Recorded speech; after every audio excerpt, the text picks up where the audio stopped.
জালন্ধরের একটি ছোট্ট শহর থেকে উঠে আসার রাকেশ সিং নামের এক যুবক স্বপ্নের জালে বাঁধা একটি নতুন জীবনের আশায় সৌদি আরবে পাড়ি জমায়।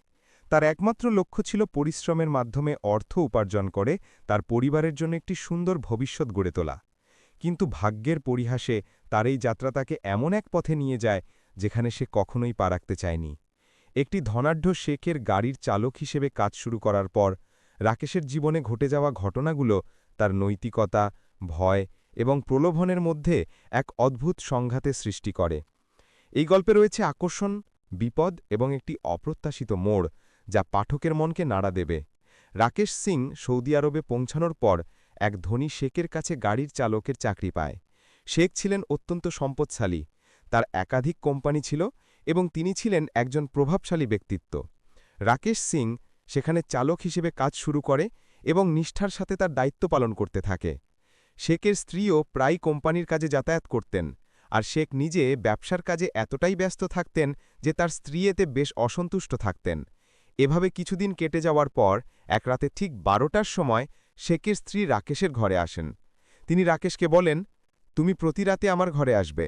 আমি তোমাকে প্রথম রাতের জন্য 200 রিয়াল, দ্বিতীয় রাতের জন্য 400 রিয়াল এবং তৃতীয় রাতের জন্য 600 রিয়াল দেব। এভাবে মাসে মোট 6000 রিয়াল হবে। এই কথা শুনে রাকেশের খুশির সীমা থাকে না। সেভাবে এই মহিলা তার কাছ থেকে কিছু কাজ করাতে চান এবং এর বিনিময়ে তাকে 6000 রিয়াল দেবেন, যা ভারতীয় মুদ্রায় প্রায় 65,000 টাকা। এত টাকা মাত্র 1 মাসের জন্য? রাকেশ বলে, ঠিক আছে, আমি আপনার কাজ করতে রাজি।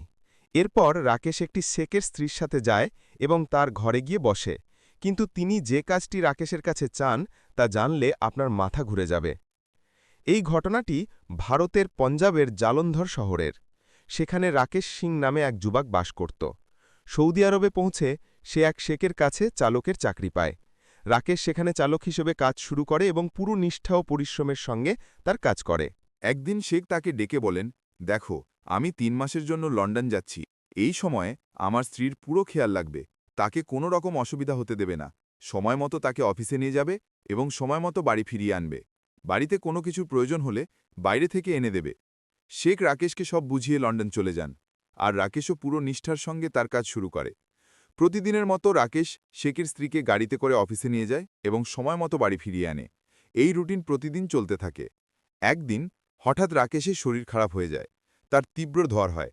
রাকেশের কোয়ার্টার শেখের ফ্ল্যাট থেকে কিছুটা দূরে ছিল, যেখানে পৌঁছাতে প্রায় 15 মিনিট সময় লাগত। ইতিমধ্যে অফিসে যাওয়ার সময় হয়ে যায়। শেখের স্ত্রী দেখেন রাকেশ এখনও আসেনি। তিনি ফোন করে জিজ্ঞাসা করেন, রাকেশ, তুমি কোথায়? এখনও কেন আসনি? রাকেশ উত্তর দেয়, ম্যাডাম, আমার শরীর খুব খারাপ, আজ আমি আসতে পারবো না। আপনি অন্য কোনো ব্যবস্থায় অফিসে চলে যান। শেখের স্ত্রী একজন ভালো মানুষ ছিলেন।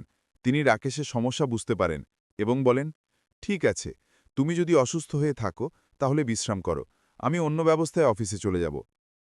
কিন্তু রাকেশের মনে পড়ে শেখের কথা, যে তার স্ত্রীকে সবসময় সময়মতো অফিসে এবং বাড়িতে পৌঁছে দিতে হবে। সে ভাবে, যদি ম্যাডাম শেখকে বলেন যে আমি আসিনি, তাহলে শেখ হয়তো রাগ করবেন এবং আমাকে চাকরি থেকে বের করে দিতে পারেন। এই ভেবে অসুস্থ হওয়া সত্ত্বেও রাকেশ হিম্মত করে উঠে পড়ে। সে তড়িঘড়ি ম্যাডামকে ফোন করে ধীর গলায় বলে, ম্যাডাম, আমি এখনই আসছি, আপনি একটু অপেক্ষা করুন। রাকেশ তৎক্ষণাৎ শেখের ফ্ল্যাটে পৌঁছে যায়, পার্কিং থেকে গাড়ি বের করে এবং ম্যাডামকে বসিয়ে অফিসের দিকে রওনা দেয়। পথে ম্যাডামটাকে বলেন, আগে হাসপাতালে চলো। রাকেশ হবাক হয়ে জিজ্ঞাসা করে, কেন ম্যাডাম? তিনি বলেন, তুমি চলো, তোমার শরীর ঠিক নেই। রাকেশ তাদের কথা মেনে গাড়ি হাসপাতালের দিকে ঘোরায়। হাসপাতালে পৌঁছে ম্যাডাম বলেন, যাও, তোমার চিকিৎসা করাও। রাকেশ ম্যাডামের কথা ফেলতে পারে না, তাই সে ডাক্তারের কাছে যায় এবং চেক আপ করায়। ডাক্তার তাকে কিছু ওষুধ লিখে দেন। ম্যাডাম রাকেশকে ওষুধ কেনার জন্য কিছু টাকা দেন। রাকেশ ওষুধ কিনে খায়, কিছুক্ষণ বিশ্রাম নেয় এবং তারপর ম্যাডামকে অফিসে পৌঁছে দেওয়ার জন্য প্রস্তুত হয়। রাকেশের মনে খুব খুশি হয় যে ম্যাডাম তার এত খেয়াল রাখছেন। সে ম্যাডামকে অফিসে পৌঁছে দেয় এবং অফিসের সময় শেষ হলে তাকে বাড়িতে ফিরিয়ে আনে। বাড়িতে পৌঁছানোর পর ম্যাডাম তাকে বলেন, তুমি আমার ফ্ল্যাটে এসো, কিছু জিনিস আছে। রাকেশ ম্যাডামের আদেশ মেনে জিনিস নিয়ে ফ্ল্যাটে যায়। ম্যাডাম তাকে একটি ঘরে বসান এবং খাবার দিয়ে বলেন, এটা খেয়ে ওষুধ খাও এবং কিছুক্ষণ বিশ্রাম করো। রাকেশ যা পায় তা খায়, ওষুধ খায় এবং তারপর না জানিয়ে সেখান থেকে চলে যায়। ম্যাডাম যখন ঘরে আসেন, দেখেন রাকেশ নেই। তিনি ফোন করে বলেন, রাকেশ, তুমি কোথায় চলে গেলে? রাকেশ বলে, ম্যাডাম, আমি আমার কোয়ার্টারে চলে এসেছি। আমার শরীর ঠিক ছিল, তাই ভাবলাম আপনাকে বিরক্ত করার কি দরকার। আপনি ভিতরে ছিলেন, তাই না জানিয়ে চলে এলাম। ম্যাডাম রেগে যান এবং বলেন, তুমি তাড়াতাড়ি আমার ফ্ল্যাটে এসো, তোমার শরীর ঠিক নেই। রাকেশ বলে, না ম্যাডাম, আমার শরীর এখন ঠিক, আমি ওষুধ খেয়েছি, জ্বর কমে গেছে। কিন্তু ম্যাডাম না মানেন এবং বলেন, এটা আমার আদেশ, তুমি তাড়াতাড়ি ফ্ল্যাটে এসো। রাকেশ আর কি করে, সে তৎক্ষণাৎ ম্যাডামের কাছে যায় এবং সেই ঘরে গিয়ে বসে।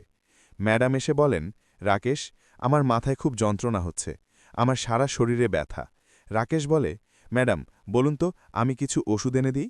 ম্যাডাম বলেন, কেউ যদি আমার শরীর মালিশ করে দিত তাহলে ব্যথা কমে যেত।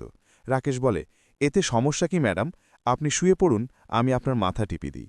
ম্যাডাম শুয়ে পড়েন আর রাকেশ তার মাথা টিপতে শুরু করে। তারপর ধীরে ধীরে তিনি তার পা এবং শরীর মালিশ করতে থাকে। এখন ম্যাডামের মনে নানা চিন্তা আসতে শুরু করে। তার ভাবনাগুলো জাগ্রত হয় এবং তার মনে অদ্ভুত ইচ্ছা জন্ম নেয়। তার মনে অশুদ্ধ চিন্তা চলতে থাকে। ম্যাডাম রাকেশের হাত ধরে তার শরীরে এদিক সেদিক করতে শুরু করেন। তারপর রাকেশের শরীরে হাত বোলাতে থাকেন। রাকেশ বুঝতে পারে ম্যাডামের ইচ্ছা কি। সে অসন্তোষ প্রকাশ করে বলে, এটা ঠিক নয়। সে পিছিয়ে যেতে চায়, কিন্তু ম্যাডাম রেগে গিয়ে বলেন, তুমি যদি আমার সঙ্গে সম্পর্ক না করো, আমি এখান থেকে চিৎকার করব এবং তোমাকে ফাঁসিয়ে দেব। তুমি জানো সৌদি আরবের আইন কতটা কঠোর।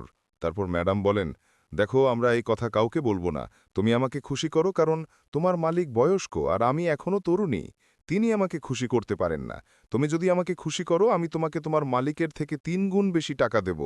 রাকেশ এখন পুরোপুরি ফেসে গেছে। সে যদি না করে তাহলে ম্যাডাম চিৎকার করে তাকে ফাঁসিয়ে দেবেন এবং সৌদি আরবের কঠোর আইনে তার ফাঁসি হয়ে যেতে পারে। ভয় তাকে পেয়ে বসে। সে ভাবে, যখন টাকাও দেবে তাহলে সমস্যা কি। সে ম্যাডামের সঙ্গে সম্পর্ক স্থাপন করে এবং তাকে খুশি করে। ম্যাডাম তৎক্ষণাৎ তাকে তার মালিকের থেকে 3 গুণ বেশি টাকা দেয়। রাকেশ সেখান থেকে চলে যায়। শেখ যেহেতু লন্ডনে ছিলেন, এই সিলসিলা প্রতিদিন চলতে থাকে। ম্যাডাম যখনই ইচ্ছা করত রাকেশকে ডেকে নিতেন এবং তার বিনিময়ে তাকে টাকা দিতেন। এই রুটিন এখন প্রতিদিন চলতে থাকে। রাকেশও এখন খুশি থাকতে শুরু করে। তার বেতন অনেক বেড়ে যায়। শেখির কাছ থেকেও তাকে বেতন মিলত। রাকেশ তার বাড়িতে প্রায় 5 লাখ টাকা পাঠায় এবং তার বাবা মাকে বলে, তোমরা যত সুখ সুবিধা আছে খাওয়া দাওয়ার জিনিস কেনো এবং টাকা দিয়ে বাড়ি তৈরি করো। 1 মাস পর আমি আরও কিছু টাকা পাঠাবো, তারপর বাড়ির কাজে লাগিয়ে দিও। রাকেশের বাবা মা খুব খুশি হন। তার স্ত্রীও খুশি হয়, কিন্তু তার স্ত্রীর মনে টেনশন থাকে যে তার স্বামী কবে ফিরবে। এদিকে রাকেশ ম্যাডামের কামনা মেটাচ্ছিল। একদিন রাকেশ ম্যাডামের সঙ্গে তার ফ্ল্যাটে যায়। সেখানে সে ম্যাডামের মেয়েকে দেখে। মেয়েটি ছিল অত্যন্ত সুন্দরী, ফর্সা এবং স্বাস্থ্যবান। তাকে দেখে রাকেশ অবাক হয়ে যায়। সে ভাবে, কি অসাধারণ মেয়ে, একেবারে নায়িকার মতো। তার ফর্সা রঙের সামনে দুধ ম্লান পড়ে যায়। রাকেশ তার কোয়ার্টারে ফিরে ঘুমিয়ে পড়ে। একদিন ম্যাডাম রাকেশের সঙ্গে সম্পর্ক স্থাপন করছিলেন। তাদের ঘর থেকে চিৎকারের আওয়াজ বাইরে যাচ্ছিল। ম্যাডামের মেয়ে এই চিৎকার শুনে ভাবে, এটা কিসের আওয়াজ। সে যখন এই দৃশ্য দেখে তখন অবাক হয়ে যায়। তার মা এবং ড্রাইভার একে অপরের সঙ্গে সম্পর্ক স্থাপন করছে, কিন্তু সে কিছু বলে না। এখন তার মনেও এমন ইচ্ছা জাগতে শুরু করে। রাকেশ এবং ম্যাডাম যখন তাদের কাজ শেষ করে, রাকেশ তার কোয়ার্টারে চলে যায়। পরের দিন সে ফিরে আসে। ম্যাডামকে অফিসে পৌঁছে দেওয়ার পর সে গাড়িতে বসে থাকে।